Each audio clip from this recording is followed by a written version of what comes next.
Buenos días, Cristina. Pues sí, un tema muy interesante que mientras me lo estaba preparando ayer, digo, es que necesito que los oyentes entiendan que no es un tema de vaguería, ¿no? La procrastinación es el hecho de retrasar actividades o situaciones que tienes que atender en ese momento y las sustituyes por algo que es mucho menos importante o que es mucho menos relevante o que es para ti mucho más agradable. Pero eso se hace no por vaguería, no se hace porque tengas pereza, sino lo que se hace es por dos razones. Una es por perfeccionismo, es decir, porque quieres hacer de una manera tan perfecta, que llega un momento que eso te genera una cierta ansiedad y entonces dejas de hacerlo, o puede ser porque tienes unas emociones que eso te trae una emoción negativa, una falta de seguridad en ti mismo, un tema de ansiedad. Vamos a dar un ejemplo que siempre es mucho más Sí, que es sencillo. siempre más gráfico, sí. Sí, o sea, te tienes que apuntar al gimnasio y entonces en vez de apuntarte al gimnasio ese día te pones a repasar las tuberías de tu casa. Que no es que te pase nada, pero dices, bueno, una vez al año había que repasar las tuberías, ¿no? O tienes que entregar un informe de tu trabajo que te dice tu jefe o algo relacionado con pues un trabajo en el colegio, la tesis doctoral, llamar a alguien para gestionar un tema, pues a una persona de tu trabajo. Imagínate que tienes que llamar a un empleado porque ha hecho algo que no está bien, pero sabes que no te apetece esa llamada porque no sabes gestionar el conflicto y entonces haces todo menos llamar a esa persona. Es decir, el procrastinar viene del latín, que significa postergar voluntariamente, pero tiene un origen todavía más antiguo, que es acrasia, que es hacer algo en contra de nuestro mejor juicio. Y de hecho hay una frase que dice Ovidio, y mi padre la repite muchísimo a los pacientes que procrastinan, que dice: veo algo bueno y lo apruebo, pero sigo lo peor. Es decir, yo me doy cuenta que lo correcto sería seguir por ese camino, pero no soy capaz de enfrentarme a ello y entonces hago lo que está mal. Claro, Y entonces esta consideración que haces es muy importante porque no es lo mismo que uno mire con indulgencia sus actos, decir, bueno, pues mira, no me he dedicado a arreglar la cadena de bicicleta esta tarde, pero es que estaba cansada y me ponía a ver una película normal. Que tú hagas un juicio sobre tu vida diciendo, no, sistemáticamente postergo cosas de tal modo que me estoy perjudicando a mí mismo. Totalmente. De hecho, el tema de esto es que te vas haciendo daño. O sea, el problema de la procrastinación es que tú a ti mismo te vas perjudicando y esto va mermando tu autoestima, la seguridad en ti mismo, la ansiedad, cómo gestionas tus emociones, porque a tu cabeza le vas mandando mensajes que son mentira, que son, pues ahora esto no es tan importante, no necesito hacer esto, será mejor hacerlo mañana, ¿no? Y hay como tres fases en este proceso, que la primera es que yo percibo una incomodidad por hacer esa actividad, ¿no? Pues ahora mismo no quiero llamar a esta persona, no quiero apuntarme al gimnasio, no quiero enfrentarme a algún tema que tengo que hacer por incomodidad. La segunda es empezar a hacer algo completamente secundario. Desde hace unos años esta ocupación muchas veces es cojo el teléfono y me pongo a responder un mail, miro una aplicación, me meto en Instagram, veo las noticias, porque claro, tengo que saber cómo son las noticias y ahí llevo a mi tercer punto, que es que me justifico.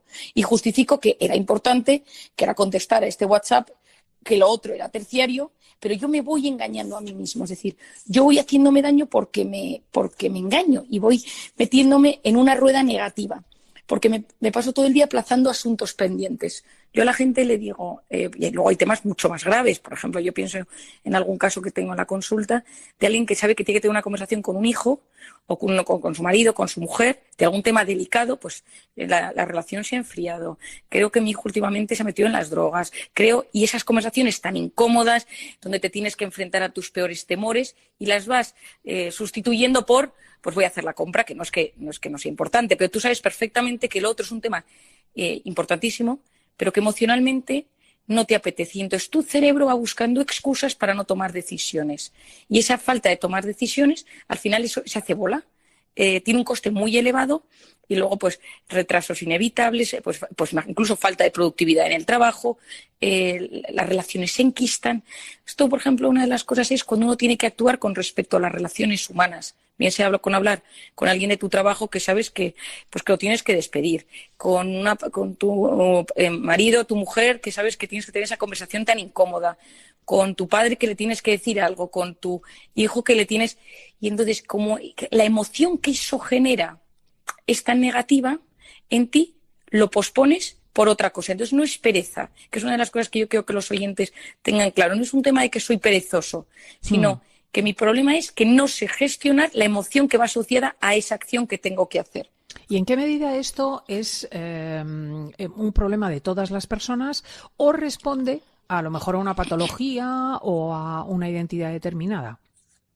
Bueno, pues mira, generalmente esto se asocia en dos tipos de personas, a las que son obsesivas o perfeccionistas, es decir, que como lo necesitan todo hacer también, acaban sin hacerlo. Yo te voy a contar un caso simpático, y encima es una paciente que me deja contar su historia, que procrastinaba la entrega de su tesis doctoral, porque siempre la angustia de entregarlo, pensando que podía haber un fallo, que el tribunal podía decirle que no estaba actualizado, hacía que cada vez que venía a verme me contaba cosas que habían sucedido. Pues mirad, pasó esto, en la comunidad de vecinos tuve que encargarme de este tema, o sea, cosas totalmente irrelevantes, pero después de 5 años sin entregar la tesis, ella siempre le decía a su director de tesis, mi psiquiatra dice que a ver si ya me lanzo y entrego la tesis. Y entonces le pedí el teléfono al director de la tesis y le llamé.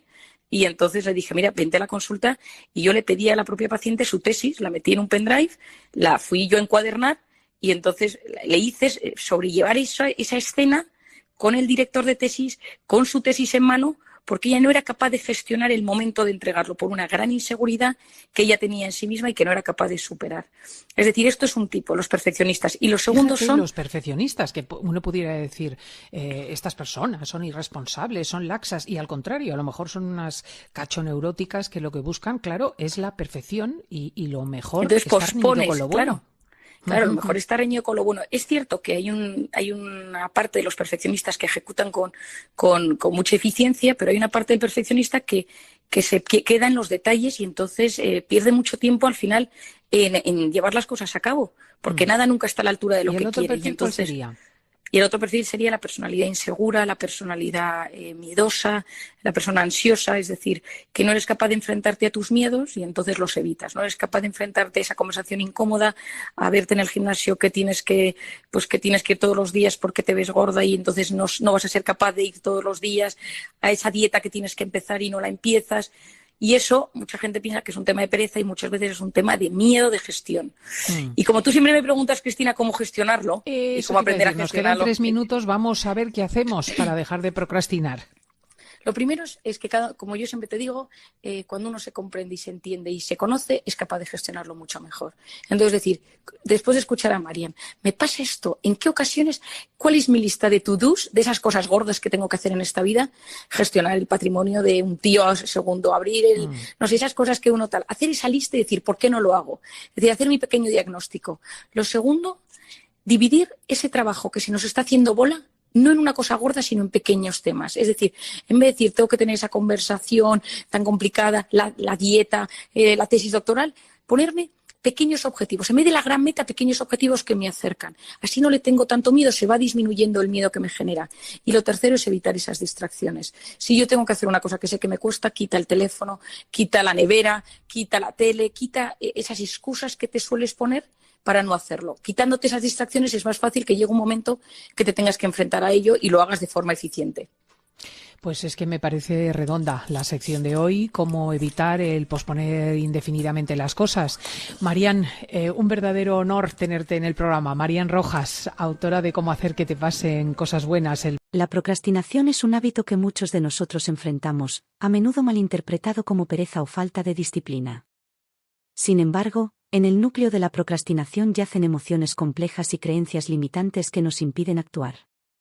Este fenómeno puede tener profundas implicaciones en nuestra vida personal y profesional, afectando nuestra autoestima, productividad y, en última instancia, nuestra felicidad.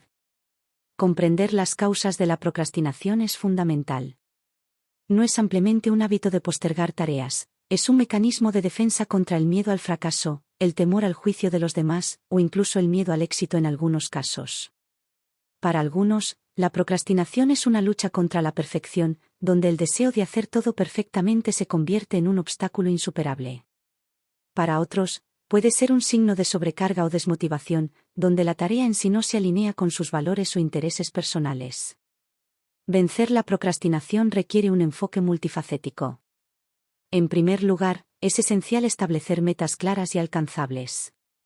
Desglosar tareas grandes en pasos más pequeños y manejables puede hacer que el proceso parezca menos abrumador y más accesible. Esta técnica también ofrece la satisfacción de completar tareas, lo que puede aumentar la motivación para seguir adelante. La gestión del tiempo juega un papel crucial. Técnicas como la metodología Pomodoro, que implica trabajar en bloques de tiempo con breves descansos, pueden aumentar la concentración y la eficiencia.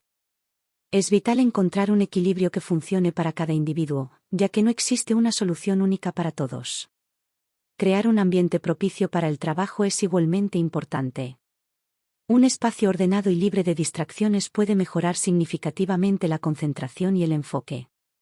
Además, es fundamental eliminar o minimizar las distracciones, especialmente en la era digital, donde las notificaciones constantes de dispositivos pueden interrumpir el flujo de trabajo. La autocompasión es un aspecto a menudo subestimado en la lucha contra la procrastinación. Ser demasiado crítico con uno mismo solo sirve para aumentar la ansiedad y el miedo al fracaso, lo que puede paralizar la acción. Reconocer y aceptar que está bien cometer errores y que el perfeccionismo es un ideal inalcanzable puede liberarnos para avanzar. Finalmente, es esencial buscar apoyo cuando sea necesario. Ya sea a través de amigos, familiares o profesionales, hablar sobre nuestros desafíos puede proporcionar nuevas perspectivas y estrategias para superarlos. Además, comprometerse públicamente con metas puede aumentar la responsabilidad y motivar la acción. En conclusión, la procrastinación es una barrera significativa para alcanzar nuestro potencial completo, pero no es insuperable. Al comprender sus raíces emocionales y cognitivas, podemos adoptar estrategias efectivas para superarla. Establecer metas claras, gestionar el tiempo de manera eficaz, crear un entorno de trabajo óptimo, practicar la autocompasión y buscar apoyo son pasos cruciales en este viaje. Con dedicación y un enfoque consciente, podemos transformar la procrastinación en productividad, avanzando hacia nuestros objetivos con confianza y determinación.